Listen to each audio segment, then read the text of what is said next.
If you've looked at any market chart recently, you have definitely felt that pit in your stomach. The crypto world has just been a sea of red. But is this just a dip, or are we staring down the barrel of something much, much bigger? Let's decode this crash. In just 1 week, Bitcoin plummeted by 20%. Yeah, 20%. That's not a small correction. That's the kind of move that wipes out months of gains and shakes the confidence of even the most hardcore investors. And it all leads to one crucial question. So, is this it? Are we heading into another one of those long, cold crypto winters? To find out, we're going to explore the signals, the psychology, and the strategy, using some really deep market analysis. Okay, first up, let's just cut through all the noise and the panic and get a real handle on the scale of this downturn. By looking at the data, we can start to move from all this chaos to some much-needed clarity. And here's the thing. This wasn't just a crypto event.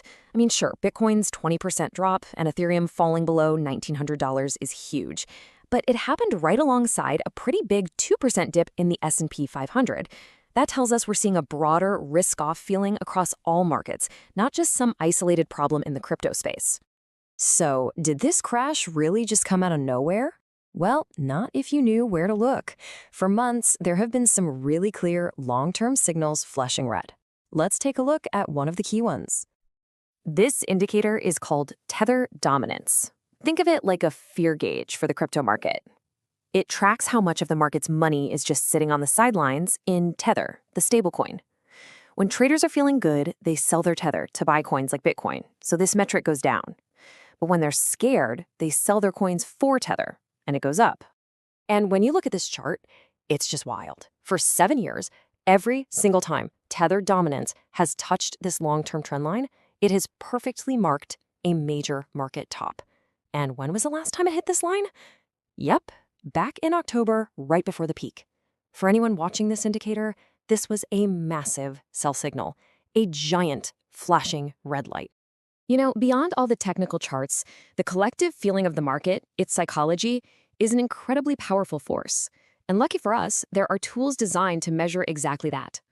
I'm sure you've probably heard of the Fear and Greed Index. It takes in all kinds of data, volatility, market momentum, social media buzz, all of it, and it spits out a simple score of market sentiment. A high score means greed is in the air, a low score means people are scared. And right now, the index is sitting at just 13. That is deep, deep in extreme fear territory. I mean, the market is absolutely terrified. But what this fear actually means for prices, well, it's a little more nuanced than you might think. And here's the crucial point. Extreme fear means totally different things in different market cycles. During a bull run, seeing extreme fear is often a fantastic signal to buy the dip. But in a bear market, like the one we might be in now, the market can stay in extreme fear for months, all while prices just keep grinding lower. It is no longer an automatic buy signal, not by a long shot. So, with the warning signs flashing and the market mood at rock bottom, we get to the million-dollar question. Where is the floor? Let's explore how analysts are trying to pinpoint it. Now, finding a bottom isn't about one magic bullet. It's about looking for a bunch of signals to line up. 3 key on-chain indicators they're watching right now are, first, the number of Bitcoin addresses in loss. When this number peaks, it signals that maximum financial pain has been reached. Second, the MVRV Z-Score, which is basically a fancy way of telling us if Bitcoin's price is historically over or undervalued. And third, the balance price model, which tries to calculate a fair floor price. And right now, it's suggesting a potential bottom somewhere around $41,000.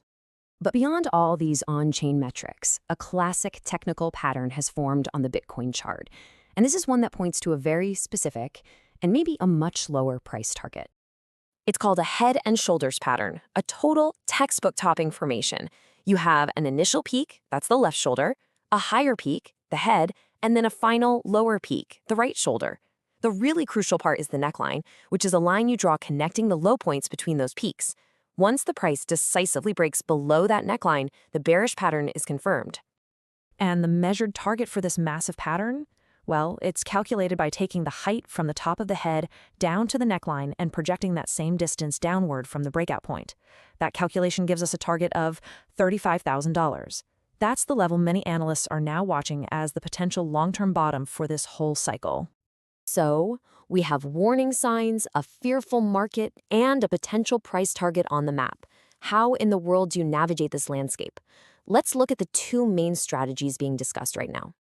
There are basically two very different paths forward. The aggressive short-term investor might try to play bounces, buying cautiously with really tight stop losses. But the patient long-term investor is taking a totally different approach. They're just waiting for prices to enter that $35,000 to $45,000 target zone, maybe later this year. This analysis suggests the true bottom won't just arrive on some quiet Tuesday afternoon. It will most likely come with a bang, a major negative news event, like an exchange failure or some harsh regulation that just creates this huge wave of fear. That is the moment of greatest opportunity, and paradoxically, it's also the hardest moment to actually make a move. So, the map has been laid out. We've got the potential targets and the psychological hurdles. We know what the bottom might look like, and maybe more importantly, what it will feel like. So the real question is, when that moment of maximum fear finally arrives, will you be ready?